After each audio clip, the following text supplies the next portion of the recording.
On election night 2016, the map turned red, despite heavily blue predictions.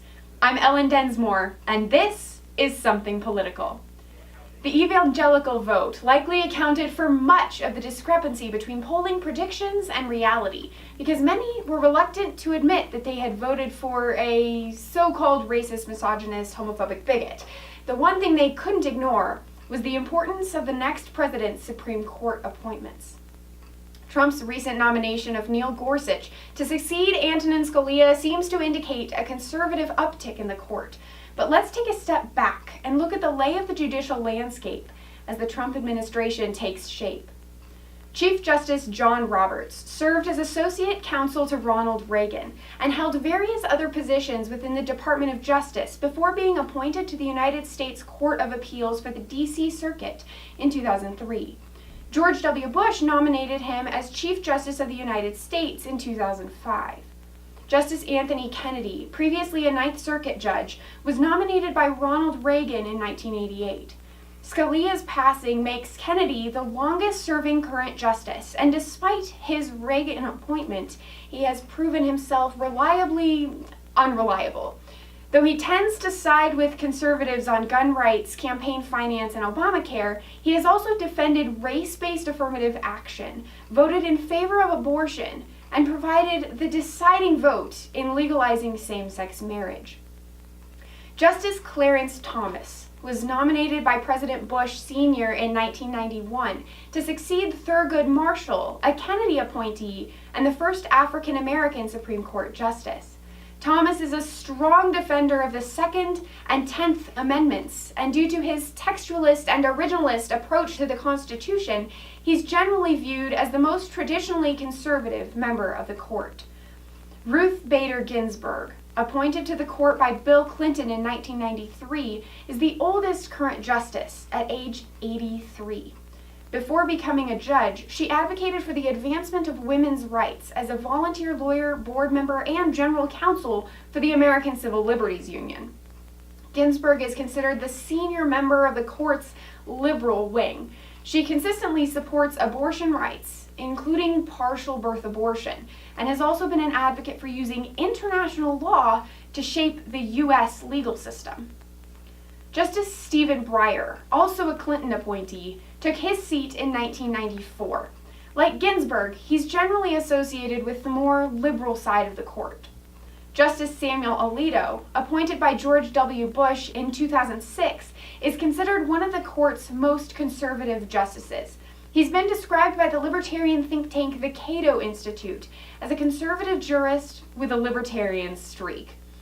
Sonia Sotomayor and Elena Kagan are both Obama appointees, taking their seats in 2009 and 2010 respectively. Both are part of the liberal wing of the court.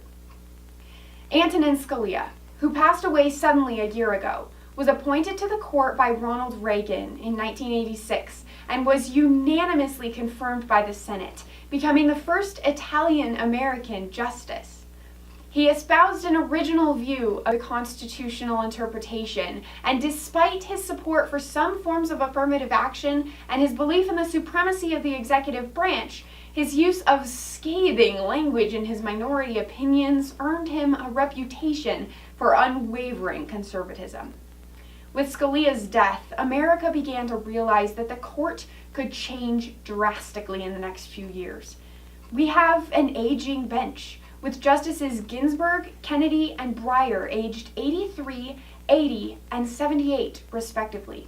Because the next president would make at least one, and likely up to 4 Supreme Court appointments, the 2016 election would determine the political trend of the country for not just the next 4 or 8 years, but the next 30 to 40.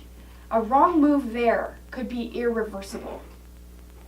In May of last year, Donald Trump released a list of potential Supreme Court appointees based on conservative principles and with input from highly respected conservative and Republican leaders. In response, it seems, evangelicals decided to board the Trump train, or at least the Supreme Court car of the Trump train, and ride it into 2017. So far, they have not been disappointed. On January 25th, Trump tweeted that he would announce his SCOTUS pick the following week, even though Neil Gorsuch himself wasn't told that he'd been chosen until January 27th. On the 30th, Trump tweeted again that he would announce on Tuesday the 31st instead. Neil Gorsuch, a 10th Circuit judge from Denver, Colorado, has immense respect for Antonin Scalia and appears to be cut out of the same cloth. Justice Scalia was a lion of the law. Agree or disagree with him, all of his colleagues on the bench cherish his wisdom and his humor. And like them, I miss him. During his tenure on the 10th Circuit, Gorsuch has become known as a strong advocate of freedom of speech and religion, a defender of life and liberty, and a jurist who understands the proper roles of each of the branches of government. I consider the United States Senate the greatest deliberative body in the world, and I respect the important role the Constitution affords it in the confirmation of our judges. I respect, too, the fact that in our legal order, it is for Congress and not the courts to write new laws. It is the role of judges to apply, not alter, the work of the people's representatives. A judge who likes every outcome he reaches is very likely a bad judge, stretching for results he prefers rather than those the law demands. Like Justice Scalia, Judge Gorsuch is a prolific writer, but his courteous tone differs from Scalia's often sharp, biting dissents. If Gorsuch is confirmed by the Senate, the court will return to a familiar dynamic with 4 consistent conservative votes, 4 consistent liberal votes, and the consistently inconsistent Kennedy holding the decisive vote in closely divided cases. Meanwhile, the fireworks continue as the Senate proceeds with hearings on Trump's cabinet appointments. But that's another story for another time. For now, I'm Ellen Densmore with CCU TV. This is Something Political.